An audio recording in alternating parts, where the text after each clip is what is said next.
Single most important ingredient of learning to become influential, of learning to affect others with your words, is understanding the difference between what I want to say, what you need to hear.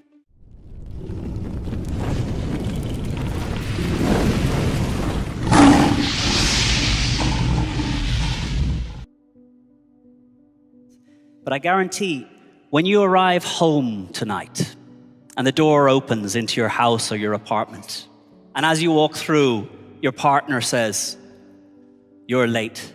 You're always late." In this moment, what I want to say, what you need to hear, become very far apart. And in this moment, you have a choice. But many don't take this choice. The most powerful word that you can learn when you start to feel emotion jump. Because when emotion jumps, intelligence drops. If you feel inside yourself a chute, a Spanish word for a surge in emotion, I want you to practice using the word interesting. You arrive home a few minutes later than you had agreed. You smile because you fought the traffic to get home quick. You open the door. It opens. There's a face there with a bit of a grimace saying, "You're late. You're always late." What are you going to say? Good. You get to work tomorrow. Your boss says, "Where's that report? I thought it was ready." What do you say? Good. You're ready. This word, interesting, gives you time to make a more conscious decision between what I want to say and what you need to hear. There are days you will still decide it's worth it. But there's a few more weekends that we spent in a sense of connection, intimacy, and love. There'll be a few more meetings at work that quickly move on to looking at what do we do? Where do we go from here? How do we use what we've got? We'll become resourceful rather than looking at who screwed up to get us here. So my gift for you is the word interesting, to give you that moment of choice between what I want to say and what you need to hear. We're here to learn how to speak to move people to action. And one of the keys here is your call to action, how you close a speech. There are two ways to close. There's the direct close and the indirect close. In the direct close, you ask specifically for the action you're looking for. Vote for me. Sign on the dotted line. Buy my product. Visit our website. Those are the direct close. The direct close is quite aggressive, but it makes it clear what action you're looking for from the audience. The second type of close is the indirect close. An indirect close reminds the audience of the pain that they will continue to suffer until they do your action. What's the pain that the audience will suffer until they implement your action?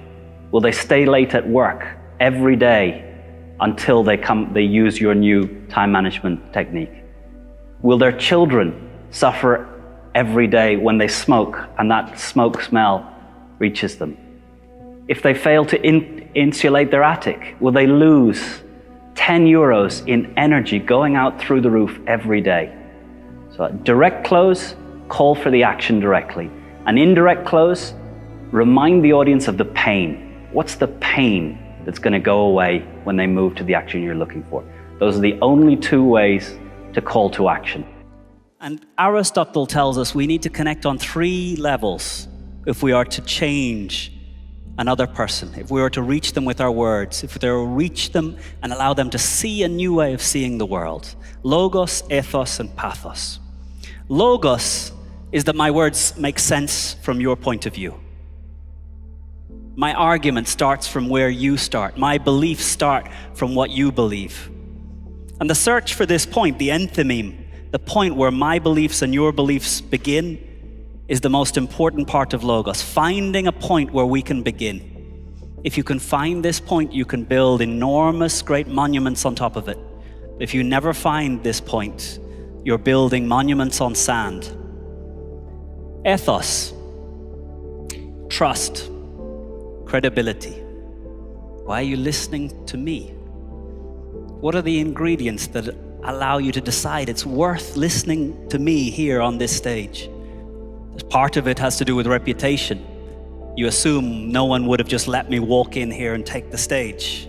There must be something that I've done. You could search on Google and find out, who is this guy? You could ask a friend, who is this guy?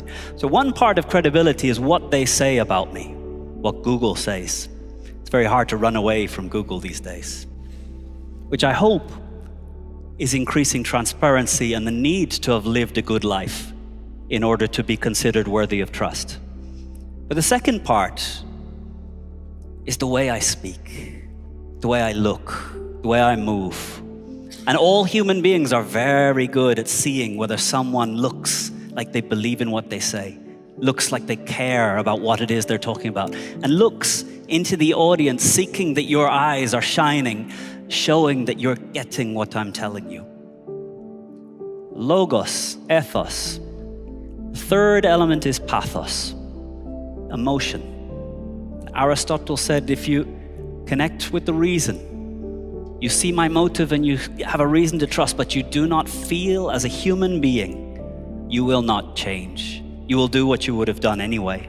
But if I am to get a change to happen, I must connect through emotion. And there's two ways that humans connect through emotion. One is story. Story is how we share emotion. A story is an atomic element of emotion. The second is by feeling it intensely. Logos, ethos, and pathos. If you want to connect to another human being, you must find a way of connecting on these three levels. Logos, that your argument makes sense from their point of view. Ethos, they understand your motive, why it's important to you. Pathos, what do you feel? What do you want the other to feel about the messages that are important to you? About why it's good to be a moral leader and not greed-driven. And for the last 10 years, I've been teaching. And I teach how to be persuasive.